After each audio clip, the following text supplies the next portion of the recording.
I'm walking down the I do want to say to Doni and many of you in this room that over a very long career in this city, all of you have helped me and my colleagues tell the truth and to try to tell. I may not look like you and you me, but my head up. I'm South Carolina, so I just Got it. What does this event mean to you, Miss Peggy Morris? Oh, my heart, Happy 20th anniversary. my heart is about loving up on my sisters. Do you know what it feels like to have your sisters in the room? John. and dare to be different and unique. I'm gonna be the best me I can be by letting His glory shine through. I am beautiful, I am blessed, but not just what you see in the flesh. I'm free from people, free from myself. There's a The doctor lived next door to the janitor, to the reverend, and the lawyer. We were together. Now we get so high and mighty that you create stress for your society because you don't like poor black folks either. That's a health problem. Get yourself together so I can stop being taking care of geriatric people and get back to pediatrics. I thank you, Doni, for all you've done. Let's keep doing it all and more. letting His glory shine through. Dare to be you, dare to be me, dare to be different and unique. I'm gonna be the best me I can be by letting His glory shine through. And I dare you, I dare you, I dare you to be you.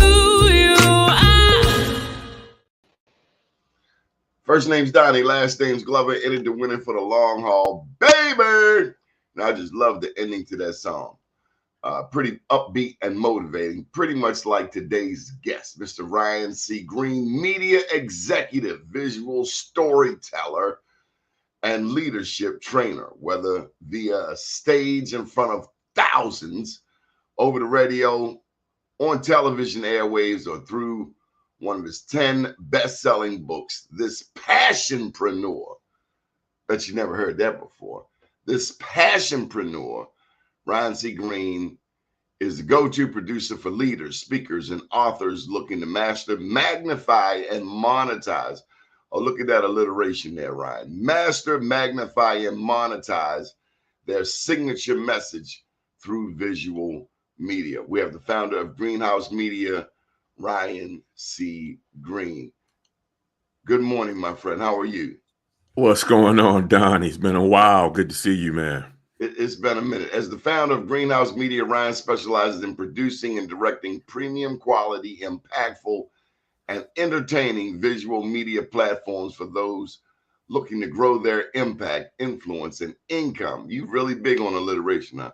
Through their story and brand. Born to be dope. What is Born to be dope? Man, listen, first of all, I'm so glad to be here when you called. I'm like, yeah, let me take it back to the roots, man, with Doni. So I'm glad to be here. Born to be dope, man. It's really a celebration of being unapologetically great at being you. So my journey started, my public journey started about 18 years ago as a writer and a speaker. And just through that journey, really trying to find my course and really find my purpose and walk in it. You know, you have your highs and your lows. And after the pandemic, after things started to really kind of peak like they were going to be open, I was like, okay, so what's going on now? What am I now? What am I going to take to the world? And what is the world showing me? And a lot of people were stuck with trying to figure out who are they after the things shut down, after jobs were taken away, after money was lost, after all the things they thought was important to them and made them and validated them were gone. It's like, well, what's left? Who am I? What have I been doing this for? And it was just it was a declaration, man, that, we were born to be dope and just showing up, being ourselves. I think that so many times we fall into the trap of trying to compare ourselves to other people, trying to look like this person, do it like this person. And you know what? We're dope just being us, unapologetically. You know about that word, because I know it's the name of one of your books, man. So that's what it was, just being about, taking it back to the hip hop, because I wanted to combine hip hop and personal development, and because I'm part of the hip hop culture and generation. I've been alive as long as hip hop's been around. So just really taking it back to just being dope, man. Hip hop was about being you. And just, hey, here I am, accept me as I am, and do with it as you will. But I'm not changing who I am to make somebody else happy. So I know that was a long answer, man, but that's what Born to Be Dope is all about. So, you know, when I think of you, Ryan, I think of the king of reinvention. Would you say the pandemic put you, me, others in? It's kind of like putting us on the foul line. You gonna hit the foul shot or not? Yeah. Did you have to reinvent yourself? I mean, that's where the streaming stuff started for us. December 2020. I couldn't interview. Everything had changed. Yeah. And I had been wanting to learn how to stream. And this one mentee of mine, he was kind of like giving it to me, then he'd take it back. Give me a little bit. I'm like, man, show me how to damn stream. Right. And then it was a lady. As so often is the case, it was a sister, Peggy Mars, who brought me on her show, showed me this thing right here, StreamYard, and the rest was history. Yeah. You know, I think that showed me the door. You know, once you give me daylight, it's over. It's gonna be like it's gonna be like Odell on the wide open field. It's ball game. You're not catching. Yeah, and I think that attitude right there is what pre-pandemic scared so many people from trying to help other people. Right? Oh no, because if I give it to Doni, bro, I think that we have too many people have a scarcity mindset. I don't come like that. I'm an abundant mindset. I think the more I can help others, the better it is for everybody else. I don't think the majority of people think like that though, and I think they have a scarcity mindset, so they're afraid to tell you their trade secrets, right? So I think that the pandemic forced a lot of people to, okay, I had to slow down now. Like I have time now. I can go and learn that thing I was waiting on and depending on somebody else to teach me. So for me, the pandemic was a reinvention because this was all still part of my long-term plan. But what it did was it accelerated and refocused my actions. But definitely, you know, reinvention and that Born to Be Dope part, I call it the remix. I actually have a whole event called the remix. It's the very thing you're talking about. Is just now that we're here, how's the second half of my life, you know, the part two after post-pandemic, you know, going to look for me. I'm going to go back to doing the same old things I was trying to do that I knew didn't make me happy, or am I going to go ahead and reinvent myself, remix myself, and really tap into what makes me excited, what makes me dope, and use that to you know, take to the world and do whatever, you know, it may be. So I think that's what really, when you look at the positive side, obviously the negative sides, you know, we understand what happened, the negative side, and all people that we lost. But for those who were focused on how to benefit and take advantage of this forced slowdown in our lives, I think that, you know, and look at yourself. You're streaming now. You're international now because anybody can see this show from anywhere in the world. You're not beholden to, you know, I don't want to say the network, but you're not beholden to them telling you what you can and cannot say, who you can and cannot bring on, stuff like that. Now you're in control, and because you were forced to slow down and learn it. And I think that's a great thing. A lady told me that, no, it was a young kid. It was a young kid who said, I heard him on the radio or television. He said COVID was God's way of sending everybody to their room. Young kid said that. Yeah. I can relate. I like that. If you put everybody on punishment, I like that. Go sit down for a while. Don't come out to their room. And what are you going to do? What are you going to do now? The question came to me last night. What is God's will for my life? I've always felt this calling toward media as a little kid. Speaking of which, tell me about your growing up. All right, absolutely. You know, I typically, you know, I grew up in the mean streets of Baltimore. You know, all right, I'm lying. I grew up in the county. I can't front on you because you're from the mean streets. I grew up in the county, so I mean, there were streets in my neighborhood, but I didn't grow up on the streets. Of like, let me tell you something. Y'all had Hillcrest out there in Baltimore County. I don't know if you remember Hillcrest. Bro, Hillcrest I lived like the Murphy homes of I lived in the townhouses next to Hillcrest. The hey, fence bro. from Hey. Hillcrest was my townhouses. So no, I was joking about the city, but no, it wasn't like it was all Gucci where we were. But no, yeah, I lived You next had to watch Hillcrest. your back. Absolutely, man. Absolutely. You couldn't go up in Hillcrest by yourself. You had somebody had to walk you in to Hillcrest. Yeah. So absolutely. But I just became a single mom, grew up. But in high school, I always start there because in high school, I look back at my high school memory book, and the question in there was, what do you want to be when you grow up? And I didn't remember this, but I started looking back as an adult. It said I want to be an entrepreneur. Milford. Milford. Yeah, I went to Milford. Yeah, I was Well, right there on that line. Probably know my nephew, Robert Wells. The name doesn't sound familiar, but that mean okay. I don't know. I was class of '93, so I'm not sure when he was there. Well, he's a little bit older than you. Okay, yeah. So yeah, but that was it. I knew I wanted to be an entrepreneur all my life. Like I just knew I wanted to be a business owner, but I didn't necessarily know what kind of business. So where did that come from? I don't know, man. I don't know. It was just actually, you know what? I think I do because my mom and dad both worked for the government all their lives.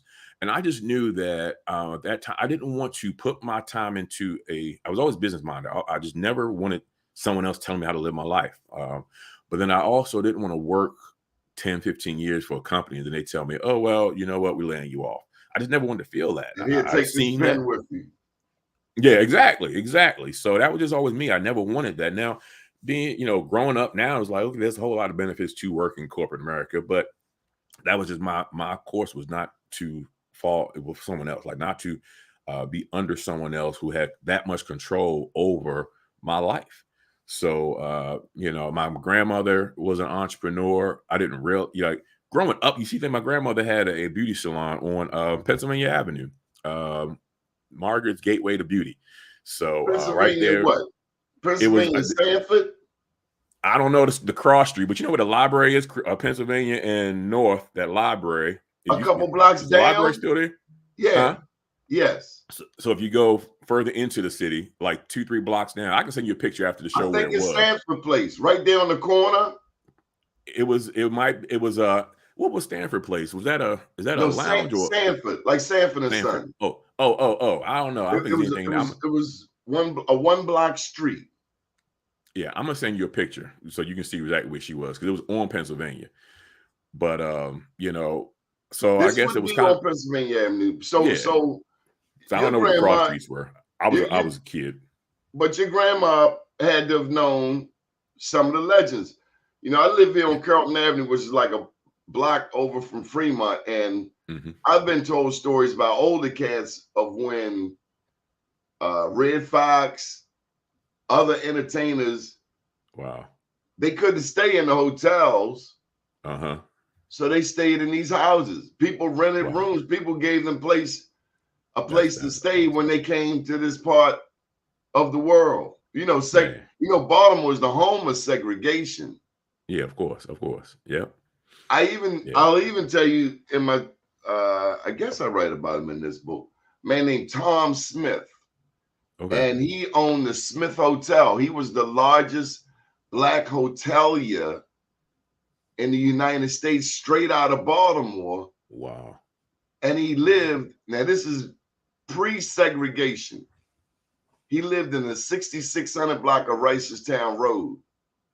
Oh, wow. All of that to say that there's so much Black history, rich Black history, that just decimates the foolishness these fools give us and teach our children. That's why we got to know. But your grandma was in great company. She had to know little Willie. Hey, I wish she was still here for me to ask her. That's the thing. I was so young that, you just living. You don't understand. So it was like when I was older and look back, like, my grandmother owned a salon on Pennsylvania Avenue. And I know the history of Pennsylvania Avenue. Your grandma was gangster, man. I don't know. She might have been. I don't know. Maybe she kept that part from me. But yeah, she was. So I guess it's Emmy, But that's kind of where it started. And it was always when I went to when I got to college, I thought I was going to be a singer. I was going to I started a music group. We were going to be the next Boys to Men. So I started songwriting. Spoiler alert, that didn't happen. So I thought I was going to be a music producer too, gospel music. Yeah. And So then it's something like, hit me and said, you're going to need something a little more tangible. But yeah, exactly. That was boys my to thing. men, huh? I could write, but I couldn't sing, couldn't play instruments, so it was like, you don't have to, I could write. But after that, so I was like, oh, maybe I'll go and be Babyface and I'll just start writing music and songs for people. But like you said, but then you need some money, right? So it was just a matter of working. And once I started working, and it just never went away. It was always there. That entrepreneur. If you're an entrepreneur, that bug doesn't go away. You're always looking for, how can I do something more? How can I do something to get my freedom? Because my thing was all about not just, I didn't become an entrepreneur because I wanted to be rich. I mean, I want to make money, obviously, but I wanted freedom of my time. I want to control of my time and where I go. I don't understand how people can be happy with asking somebody, excuse me, well, boss, can I go pee, please? Can I go to the bathroom? Like that's just not how I was made. So, that's just how my journey started while I became an entrepreneur. I heard you mention something about a pen. You said a pen? Yeah. Okay. Uh-huh. You said you were writing. Yeah. When did this writing thing start? Because this is your vehicle. Yeah. I think I hear you say, was this your first vehicle? It was. As an entrepreneur, your first tool? Yep. I mean, it's my tool now. And it's funny because I actually talk about this like, the older we get, the more we start looking back and really trying to craft our story and figure out, how did I get here, right? And I tell people, your purpose, if you really look back at your life, your purpose has been there the whole time, right? 1971, I was writing a love letter.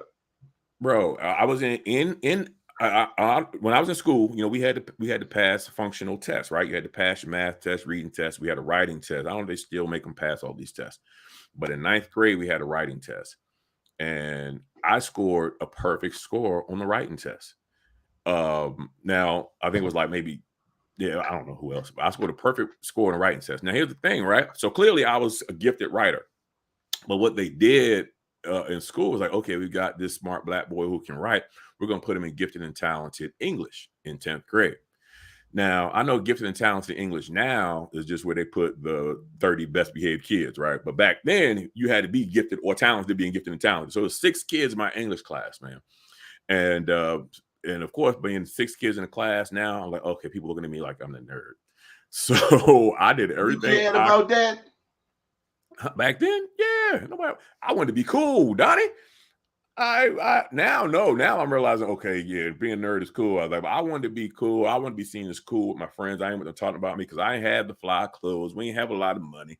I was like, listen, I'm trying. I played on the football team. I was the captain of the football team. That alone should get you props. It should. We weren't really that good though. So we weren't really that good. So that didn't give me that many props. So I was like, listen, I saw this, like I'm in this gifted in English class. And I spent the next 2 years trying to fail out on purpose. Like I failed 10th. Oh no. Just so I could be put back in honors English class with my friends so they could see me as one of them. Is the kicker. By 12th grade, they finally took me out, like, all right, fine, we can't keep you in this gifted classes with these grades. So we put you back in honors. Got the honors class. And guess what, Donnie? I was still a cornball to them students, to my classmates. I was still a nerd. I was still a cornball. But now I had D's and E's on my report card. So, yeah, had I known better, I would have done better. That's so fascinating. Ryan, I went to Lamel. Wow. Where you had to put them up every day. Yeah. So I didn't care what anybody thought because it didn't matter. At the end of the day, you still got to fight. Yeah. I remember at Lamel, people bragging about how many deficiencies they got midterm. Wow. Yeah. And I briefly had that thought.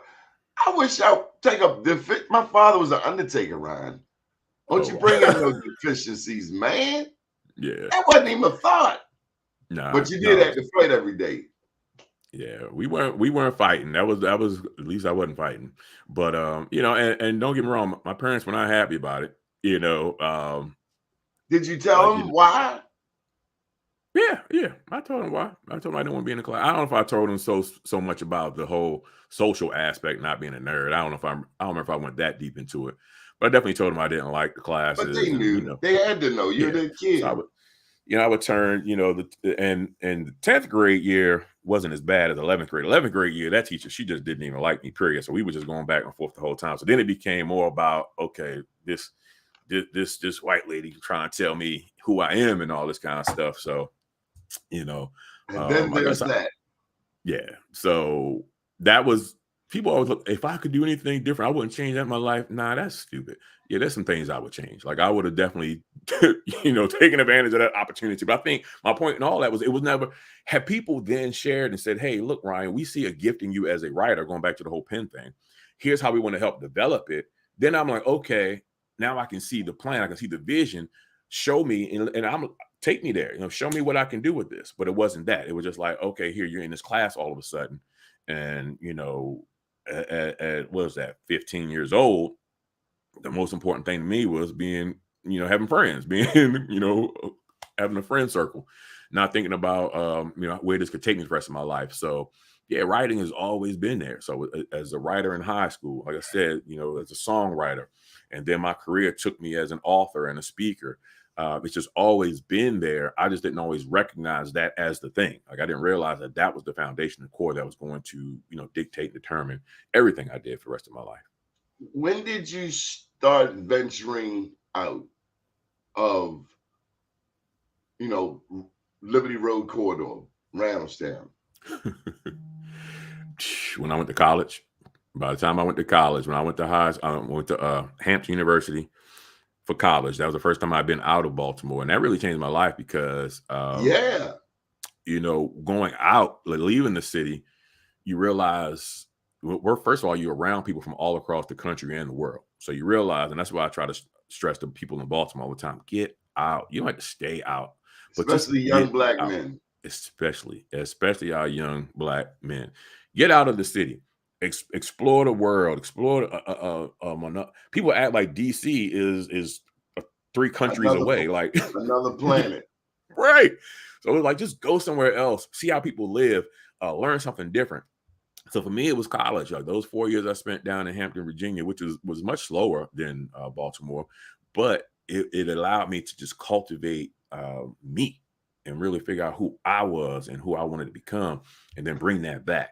So, Liberty Road, that corridor, like Liberty Road in Roland, that's, like I said, Hillcrest, that whole area, that's where I came up. That's where I lived until I left the city and moved down to Prince George's County. But yeah, it was just. My sister lived out your way. I used to play ball at Scotts Branch. Okay, yeah, my sister went to Scotts Branch. I was too old. My sister, she went to Scotts Branch Elementary. When we moved over there, I was already in middle school, went to Old Court. See, I was the reverse. When I would leave the city to come out there on the weekends to pretty much escape the city. Wow, yeah. Y'all got deers, bunny, rabbit, and foxes. We had triggers, rats, and roaches. Right. But now, that whole corridor is almost just like, after, was it Kurt Schmoke kicked everybody out the city? They sent them right on out there, Woodlawn, Randallstown, Milford area. So it was like, hey, it's different now. What's that place? King's Court? King's Estate? Oh, I know what you're talking about. Where the rich black people live at. Oh, I don't even remember the name of it now. A little further out, Liberty Road. Yeah. Out there by the auto dealership. Yeah, it was Carriage Hill was the apartments. But I know I know exactly what you're talking about, but I think it is King's Estate. I think that's the name of it. Yeah. Yeah, well half of them were drug dealers, weren't they? I don't know. I don't even know. Baltimore City and Baltimore County have a very tight relationship. Mm-hmm.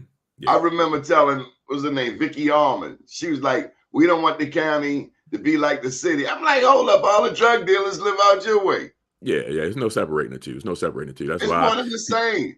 People from Baltimore, when you leave, and people from the county, when we go tell people where we're from, we say Baltimore.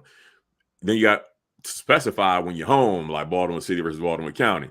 But everybody else is Baltimore. Like we are. All the same. How did that work down in Hampton? I want to know, when did you start getting called? Because at some point, somebody, they going to call you B more. Yeah, yeah. Well, that was always. So it was always be more. So I had you probably know Jason Morgan. A lot of people know Jason Morgan in Baltimore. We graduated Hampton together. So it was me, him, The a couple other promoter cat. dude. Yep. Well, he Yep. was a promoter. Yeah, he's got the oh man, I wish I could remember the name of it, but he's got his spices that he does right now and everything. He does a lot of stuff.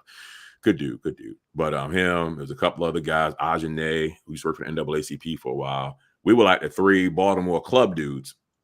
So we'd go down to Hampton at all the parties. Once that club music started playing, you know, they knew it. We would be more because we were the ones, you know, taking over the party once they started playing. Back then, they only played like the Percolator and, you know, a couple songs back then. But that was it. So people knew Baltimore. But that's the thing, though. It's like even now, like when I moved to Prince George's County, when I would tell people from Baltimore, and this is post-wire, they'll automatically think, okay, you from where they make the wire. And I'm like, no, not that part of Baltimore. You know, got to be specific. But Do they take a step back from you? Definitely get respect. And when I was doing substitute teaching for a while, I was like, I let them believe that I'm from Baltimore. They're like, oh, I was like, yeah, Baltimore, right? I had to tell them the secret, but yeah. So people really, and that was the thing too, because like I didn't watch the Wire when it was live, when it was airing, but I didn't have cable. I wasn't nothing against the show. I just didn't have cable, but you know, but seeing my how my sister had cable. That's why I came out to the county. See, there you go. And we ain't have it. So I didn't watch it. By then I think I was on my own by then. But so I didn't watch it. But I saw how people started to shift how they look at Baltimore. Like when you say you from Baltimore, you know, people outside of the city, yeah, they're like, oh, hold on. Like, oh, chill. You know, Baltimore is more than the Wire. But it is, man. And you know, I'm insulted when people say that, because if you really knew the Black history, and then you're gonna let David Simon come in here and tell us, oh, y'all are some terrifying Black people. Like, hold up, pimp. Go sit down. Yeah, you got one piece of the story that you have exploited. You know, it was entertaining and all of that. You think of The Wire, The Corner, you know, and it was all great. It was good stuff. But I think that I wish somebody Black would have wrote it personally. People went, yeah. And I'm gonna be honest with the city too. Like I think that at some point, too many people in the city started trying to take on that persona too. I don't think it was as bad as it was when The Wire came out. But I think once The Wire aired, it seemed like people started, oh, I gotta be like Marlo. Yeah, I gotta be like, you know, I can't remember the people's names now, but yeah, Marlo, that was them. Marlo had his shotgun. Here come Marlo. Yeah, so people wanted to be like that, and it felt like, okay, is this really who we are? Or y'all just really trying to live some up people, you're right. A segment, they are like that. They will be like that. Their grandmothers was like that. Their grandmothers had shotguns, but not the rest of these people. That's the thing. And most of the ones who were like that, it was dead or locked up. And people, you know, they kept to themselves and only dealt with the people who was dealing with, you know, in their business. Yes. You know, now you got, it wasn't everybody thing. Yes. Yeah, exactly. So that was I don't even remember how we even got onto The Wire, bro. But yeah, it's Baltimore. When you were at Hampton, yes, you know, how did people perceive you? Yeah. I mean, when I was in Atlanta, oh, you from B-more, and it took a minute for me to gather where Baltimoreans fit in the national scope of things. Yeah. And to put it plainly, we're leaders. We're national leaders. Yeah. And I if you were from New York, you better be thorough, because I was gonna have a problem with you if you weren't thorough. Don't be telling me you from New York and you really from, you know, upstate. Hampstead. Don't tell me you from the city, because I'm gonna ask you what borough. You from Brooklyn? Yeah. Boogie down? That was another thing about Hampton, man. Being in college is like, especially New York. Them New York cats, see. And at that time, when I was in school, New York had the reputation more than Baltimore did as the thug. So it was like they come down there trying. It depends. Well, I mean, in my circle, like for them, I mean, when you you from New York, like, oh, but it's like at some point you gotta be like, listen, we gonna pull back the curtain. Like, hold up. All right, we all sitting here in college. Like, I don't care where you from, you ain't no thug. You in college. Thugs don't go to college. Not Hampton University of all schools. So You know, Tell me so about the legacy of Hampton and what it means to you. man, okay. So Because Hampton just University. Doug Burnett, we better shout. You can't mention Hampton and not mention Doug Burnett. So I know he watching. I don't want to catch no stuff from your homeboy. Shout out Derek. So yeah, Hampton, man, for me, when I came out of high school, honestly, I was it was only I was first college graduate in my family. So there was no one guiding me and leading me on how to do this thing. It was just my circle of friends who were going to college. So I knew in high school I started applying for college. I was dating a girl. Well, actually, so I was going to Howard because at that time it was HBCUs were big. I knew about Howard because it was here. It was close. Howard and Morgan were the options. Morgan lost my application. Once I visited Howard's campus, I was like, I'm not going to school in this city like this. So I was dating a girl who was going to Hampton. So she went down there. I went down there for high school day, visited. It's a peninsula. If anybody's never been to the campus, you want to talk about old like suburb. If you talk about think about just the most beautiful, pristine campus on water. Like you every day you're on the waterfront. And I just fell in love with the school, man. I fell in love with the camaraderie. Our motto was we don't shake hands, we hug. So can you imagine just every day just filling your life with hugs from people, right? Like that energy just goes through you. So it was the first place where I felt like everybody around me was excellent, you know, and I mean who looked like me. So it was like you just surrounded by that excellence. The history of the school and how it was founded, you know, most HBCUs were founded by, you know, non-blacks. Yeah, So white just, people. I was shocked to find out that Morehouse yeah, was my school was founded yep, by an old white man or Spelman, yep, the Rockefellers and the all of that. Rockefellers, yep, And yep. I learned you that on and the you start tour. Yep, deciphering what you think you know from what you really know. yep, yep. Yeah, it was You kind of start digging, yeah. alarming. Yeah. Oh, yeah. That absolutely, absolutely. So, you know, sometimes you don't want to dig too deep because you're like, if I find out something, I don't necessarily want to know, you know. But you know, Hampton was just one of them places where it's like every time, even now, 25, 27 years I graduated, 26 years I've been out of school. So even now, like every time I go back, it's just still like when you're there, it's like it's your home. It's like weird. That's the land I was made. Like that's where I was made. That's where I was formed. That's where everything that I can made me a relate, man. man was started, man. So it was like, yeah, absolutely. And that HBCU, we get to the HBCU versus PWI thing, but that my HBCU experience for me, I speak for me, was the best thing that could ever happen for me. So Man, we had Spelman across the street. What you talking about? There was no problem. The only man, problem was the money. That's where you find out about the money. right. When your If parents I didn't start go to telling you about the money. Yeah, if I didn't go to Hampton, like Morehouse was definitely like I could have done Morehouse. Not understanding that Spelman when I was coming out, I didn't realize Spelman was right next to him. I'm like, I ain't going to all boys school. But yeah, Morehouse is definitely Took classes over there. Well, I know now, like, oh, they shared campuses, take classes again, everything. They didn't do a good job telling us that back in 1993. I had a counselor named Miss Lillian Gundy at Dunbar, probably 2 years in Dunbar. And she said, you look like a Morehouse man. Man, I've absolutely. never forgotten that. I was 17 years old. We had a counselor who actually went to Morehouse.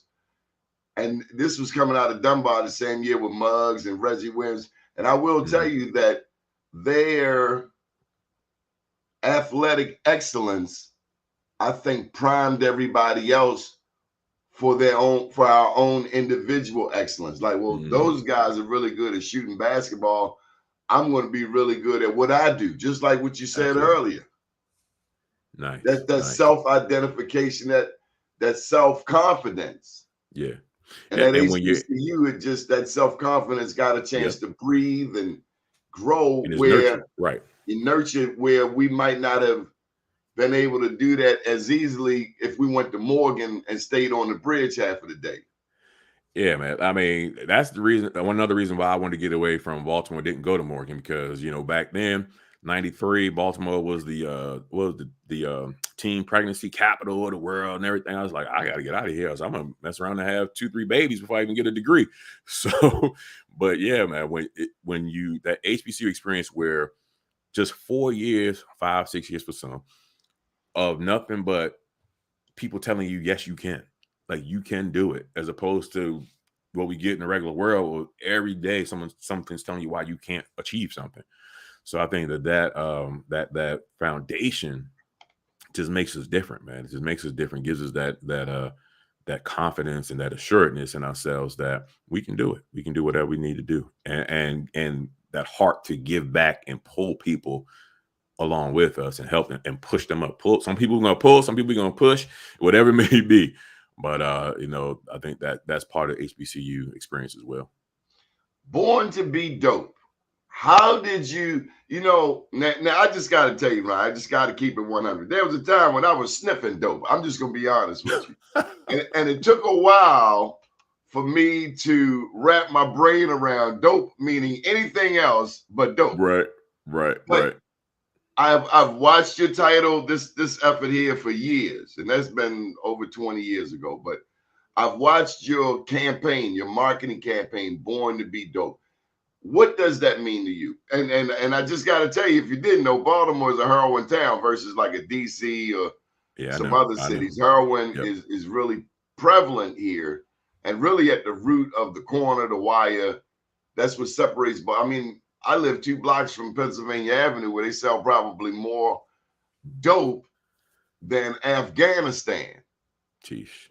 And I just saw. So how do you take something negative and flip it into a whole industry? Because now, I mean, I can't wait to get my t-shirt.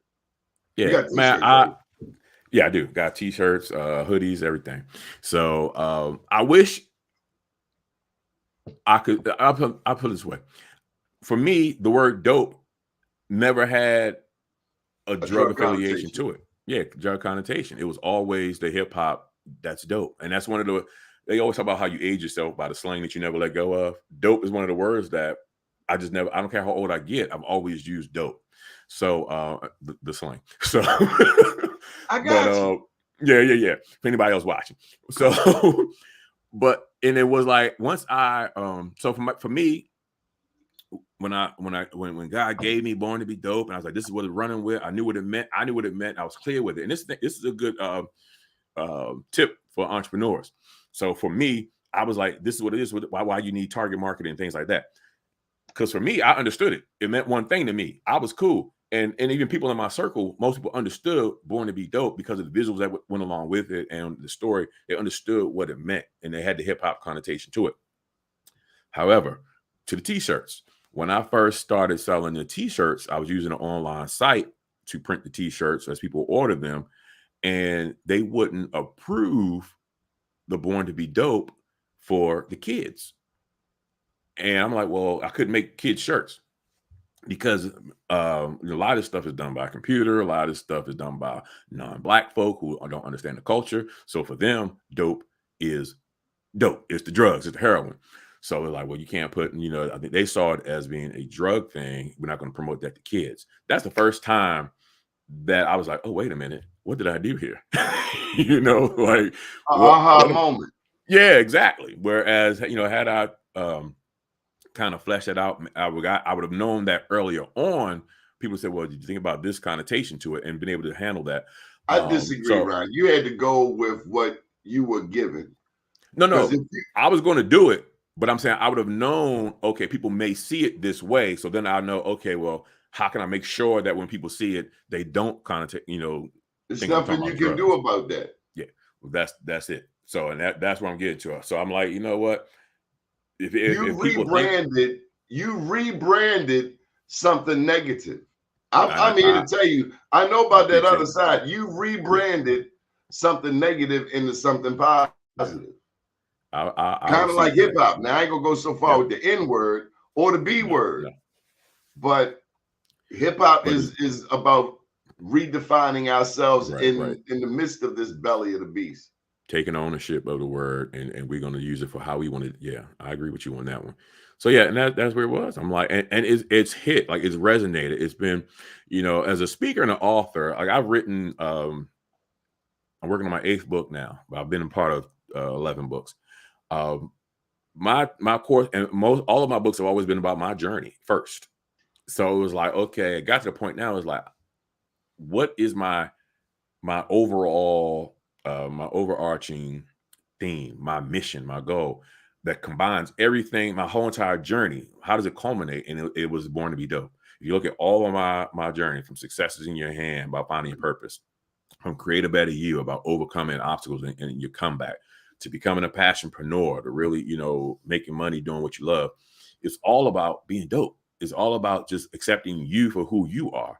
You're an author, so I'll ask you. I know this is your show. I'm gonna interview you. Ask you one question. When you did your book covers, how long did you had to go through and probably not you, because I know you, Donnie, but like, did you had to ask yourself, do I put my black face on my book cover, or do I hide myself so that people don't know this is about a black man?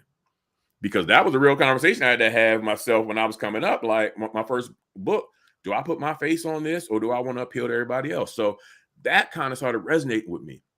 Why are we the only ones that have to worry about, can my website be too black? Can my marketing is it too black? How do I appeal to everybody else? Like, you know what? No, I'm me. I'm dope. And whoever's going to accept me for who I am, but if white people can't accept, I would say non-black, because it's more than just white. If non-blacks can't accept my black face, they ain't for me.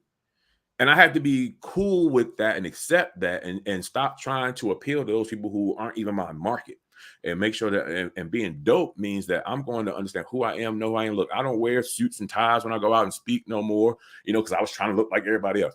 I'm going to wear what I want to wear.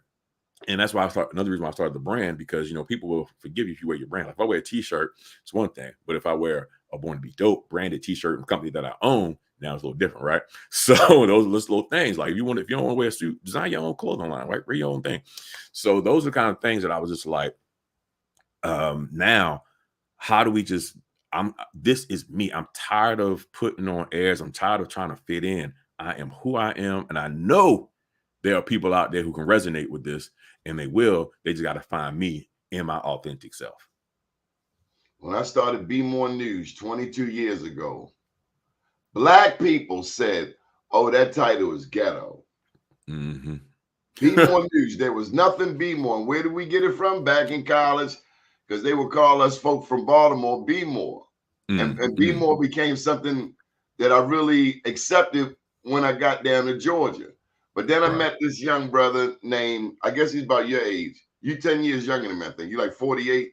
Yeah, I'm 48, exactly. Yep. I'm 58. So his name's Ateem. Ateem went to City, and he had this t-shirt brand called Be More.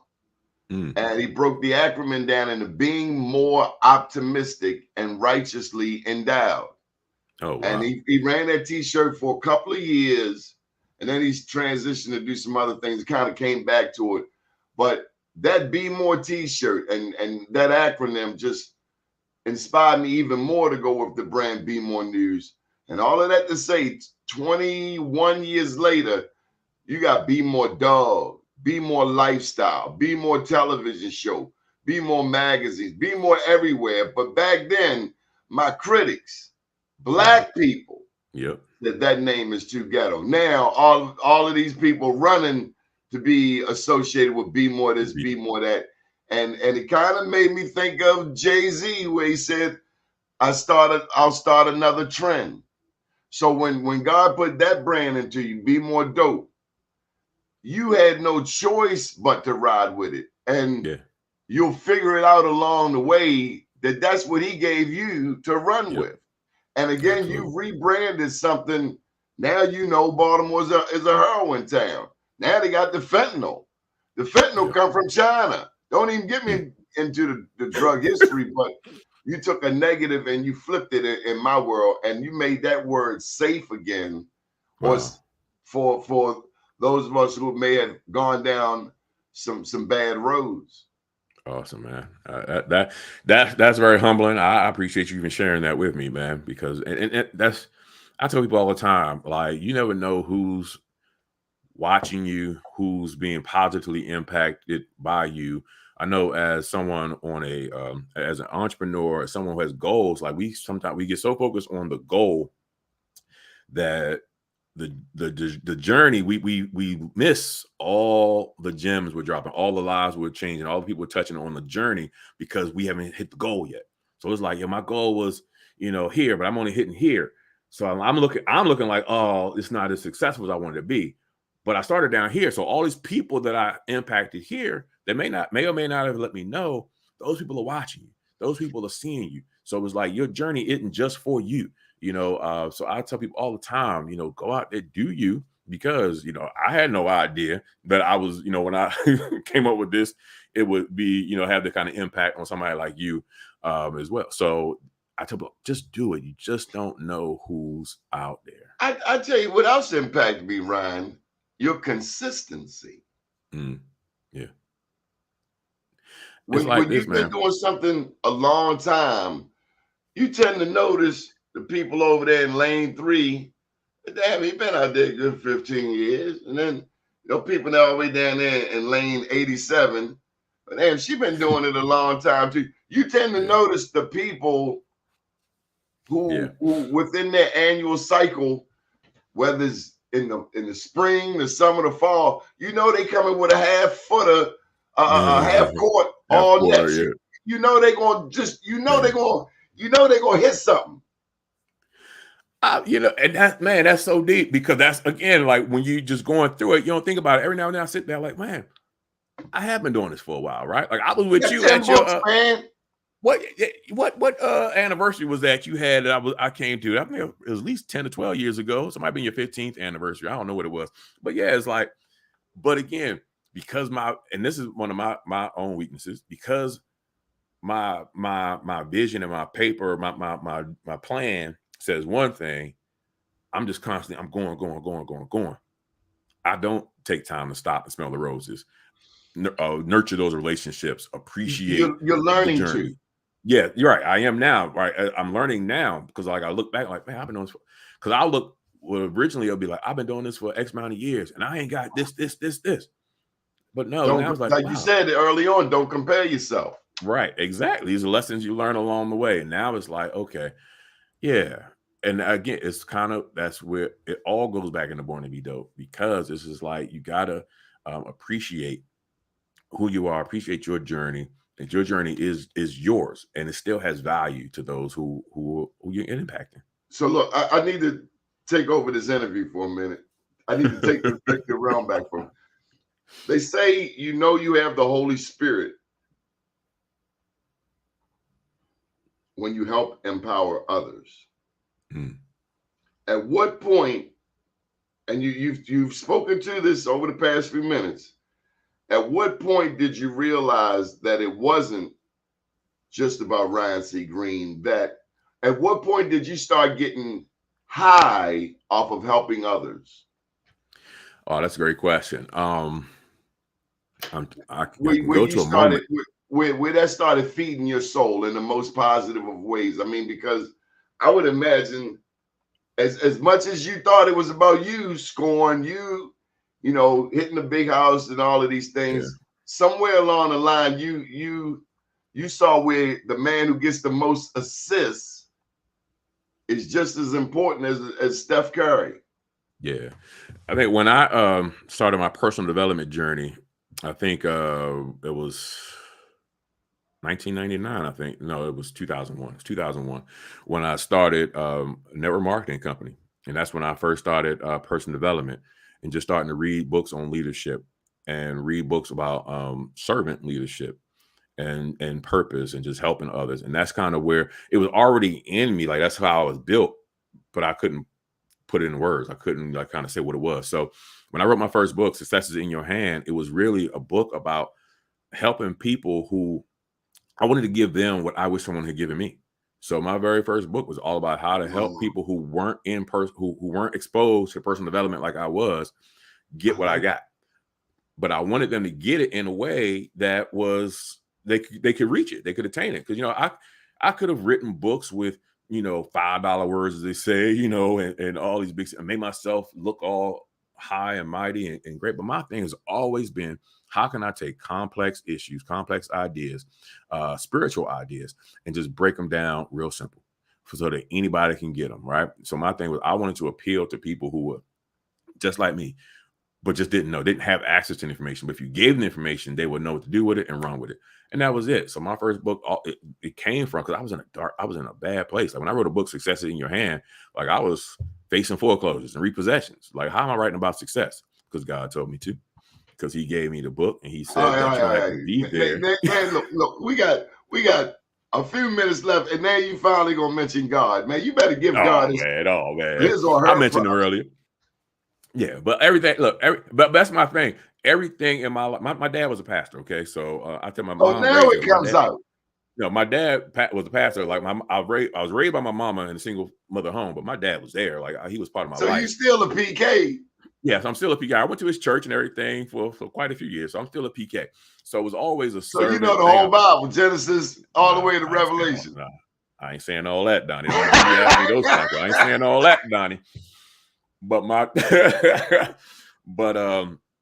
it was just all, my thing was always, how can we reach people where they are, and give them more. I wanted to be able to take the Bible into the business world. That was my first inspiration. How can I take the Bible into the business world without preaching? Because the business world, corporate America, ain't calling them pastors to come and talk to the salespeople. But how can I take a biblical principle, flip it, and to make it look business-like without, them thinking, oh, he's going to talk about Jesus. So that was really how it all started. So I guess, I never looked at it that way till you asked me this question. It's like it was always there. It was always about giving back. It was always about helping other people, because there's other things I could have done that would have made me a whole lot more money, a whole lot faster, but it wouldn't help nobody but me, So that's really kind of where, it all came from. Where is Randallstown today? What do you mean, as far as socially, or like? Yeah, socially, culturally, is this still the place? I mean, we've been, Randallstown is the result of integration in many ways. We've been going out the Liberty Road corridor since the 70s. I mean, because prior to that, we couldn't, often live beyond North Avenue on the north side, Fulton on the west. Baltimore's the most segregated. Yeah. This is the home of segregation. We weren't out the Liberty Road corridor. That's a new phenomenon. You got political leaders out there. I'm sure you've heard of Ken Oliver, Dolores Kelly, Ella White Campbell. That's a whole movement out that Liberty Road corridor. Yeah, I know. I was on the yearbook staff when I was in Milford, and I looked at the Milford yearbooks from the 40s and 50s, and there was no Black people in there at all. So I know that we all kind of pushed our way out there. I don't know, but like I don't spend a lot of time out there at all now. Most of my people that I knew have grown and moved other places. So I just know when I go, it's still home though. Like, like when I go out there, like I'll if I'm through there, I'll go and drive by the old, my neighborhood next to Hillcrest where I grew up, but nobody's there. Like none of the people that they're all grown. They still live around like Owens Mills. People from we moved out to Milford and Randallstown. Then we moved to Owens Mills. Yeah, because then we moved to Newtown and Ricerstown. Because more poor Black people started making their way out there. I remember my brother lived on Lucerne, and he had a neighbor move next door to him. My brother took immaculate care of his lawn, but he had a Black man move next door to him who poured concrete on the lawn. Oh my! No more grass. Jeez. And he said, "I'm going to Marriottsville Road, and then the next stop is Pennsylvania." Yeah, I'm about to say, where they all go after they left Ricerstown? But I think you're right, Pennsylvania. They all live in York, PA, York, Pennsylvania. Yep. So yeah, I don't know. I mean, like I say, still classism, a new classism, a new class of Black people, who want to leave the poor. And really the poor mentality, the ghetto mentality. And then you get out there to the schools. Let me just tell you, I saw them Black kids at Newtown. When they first built Newtown, I saw people destroying Newtown. Yeah. Not a lot of people, but just that miscreant element. That hood thing, whatever it was. Yeah. Well, shoot, I'm down here in Mitchellville, Maryland now, Prince George's County, the richest predominantly Black county in the country. Y'all got ghettos. And no, that's where I'm going. I'm like, you talk about classism. They don't leave. They just put a fence around. They put a gate around the community and think that they're good now, But it's like, no, Prince George's the only school system in the state of Maryland that's performs worse than Prince George's County is Baltimore City. So it's like how you got the I richest. think Baltimore City's a step above them. I'm sorry. You think they passed them? I will wait for the numbers to come out, Donnie. I don't know. But the neck for the bottom. That's your point. That's and that's the point. where, to me, a Governor Moore should have a task force, first black governor, a Baltimore Prince George's, or Prince George's Baltimore task force to reverse this insidious trend. Right. Why Baltimore and PG at the bottom? Right. Because if you say, if there's money, well, you got the poorest city and the richest city, but both predominantly black, both at the bottom. So what is it? Does anybody see the correlation besides you and I? Hey, so I ran for office down here a couple years ago, and that's when I started really understanding different. Oh yeah, I ran for county council down here, and that's when I realized you should have called me. I got a phone book. People are different down here. People are different down here. When you talk about that classism, man, it's a difference. You should give me a call. I ain't doing it no more. Why? Nah, I'm gonna impact people other ways. I don't want to credit game. That's the thing, and I'm not built like that to deal with. You from Baltimore, man. You down in PG. Come on, man. I'm telling you, you got something. You got a little Bud Spencer in you they don't know about. See, that's the thing about me. I'm like, I'm not cowtailing, and I'm not going, sell my soul for nobody. So it's like y'all gonna have some hurt feelings, or some people gonna, I don't know. It was different, man. It was. I saw just a little bit behind the curtain. I was like, oh, that's how the game is played. So they'll sell their soul, their mama, their baby, their future. So I was like, let me just find some other way. But I gotta tell you, if you down that way, you gotta know that Marion Barry is like an all important figure to the Prince George. If it weren't for Marion Barry, and you just lost a giant, Tommy Broadwater. Yeah, I saw that. The first black state senator. Wayne Curry, the first black county executive. These people, and because of their sacrifices, they opened doors that no one could open. Right. If you ever rethink that, let me know, because it'll be different this time. I promise you. All right. I'll let you. You'll be the first person I call. And then you can always influence others. Yeah. Like I said, I'll help other people's campaigns. I might do something right now. I'm like, let me focus on building my thing so I can be, help people in that way. The first place I went to as an adult in Prince George's was Woodmore, and I've been in love ever since. Yeah, that's right where I am. I mean, I'm outside of Woodmore. Mitchellville's right before, right next to it. So yeah. I love Woodmore. One of the most. I mean, to go to a place and see black people, on a golf course, $1 million homes. Some of the most beautiful homes ever, man. Big ups to Will Hobson for taking me down there to let me see some of that good stuff. Yeah. It definitely open your mind up and see how things can be. But like I said, it's also they ain't really like, they more like this. They ain't really like this. I mean, let me get my camera. They more like this is mine. Let me not generalize and overcharacterize. No, but Baltimore got some stingy black people. Yeah, we got a black governor, a black mayor, a black comptroller, a black treasurer, a black speaker of the house. What do these positions mean? See, there were people who fought for us to be able to get these positions, not for us just to get these positions, but for us to get these positions and help empower others, like you've done with Born to Be Dope. And so when black people in particular don't understand that, then sometimes you gotta grab them by the collar. That's right. Say, you gotta take them out back and have a little conversation with them. Did you forget? Yep. Did you really think, Barack Obama, that this was just about you? Right. Yep. Did you really? I'm with you. I'm with you, man. I'm with you on that one. So it's a lot of work to do. I'm with you, man. I didn't mean to get so passionate, but then again, you put passionpreneur. Tell me a little bit about. So, who is the writer? Who in your family do you think you got the gift of writing from? I don't know. Like no one that my family's small, man, and all of them are gone. So I can't even talk to them. You the preacher kid. It had to be my dad. Like it had to be my dad. Like that's the thing. Like wasn't your mom? She read. My mom read a lot. She didn't really write, but my dad was a pastor, so he's writing sermons every single week. So maybe that's where it came from. I don't know. But you got to read in order to be able to write. Yeah.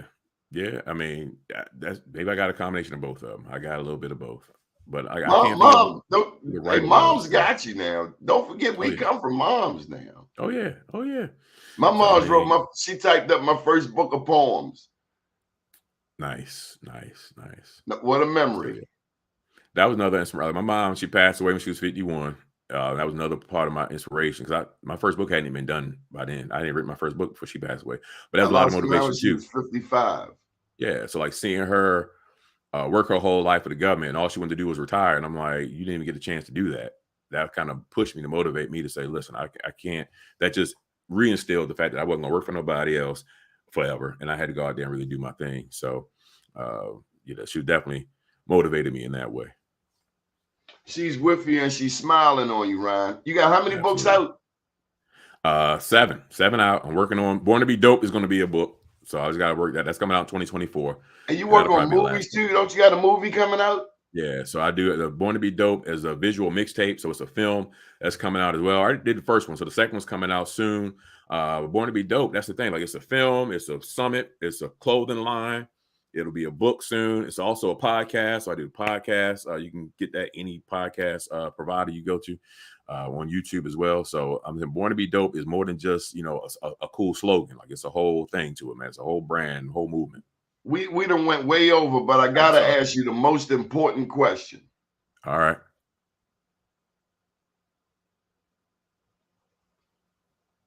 Who is your top mentee? Top mentee. I like that. Mentee. Who right did you now, pass the ball to? Who would you say? Yeah. That's Right one now, of my superstars. Yeah. I have a lot of clients that I've mentored, and but the people I'm pouring into right now really are my son and my nephew. My son will be 21 in November. My nephew just started college, and just Nah, both of you them. can't do family. Family don't count. Oh, I'm like, both of them in media. That's what I'm saying. They're both in. They're walking in my path. I'm trying to think. So let me think. Let me think. That's a tough one. Who do I? Man. You may not have seen. You've been doing this 20, 30 years. Right. That's what I'm saying. Like, somebody who's been there's shooting people out threes, and you know.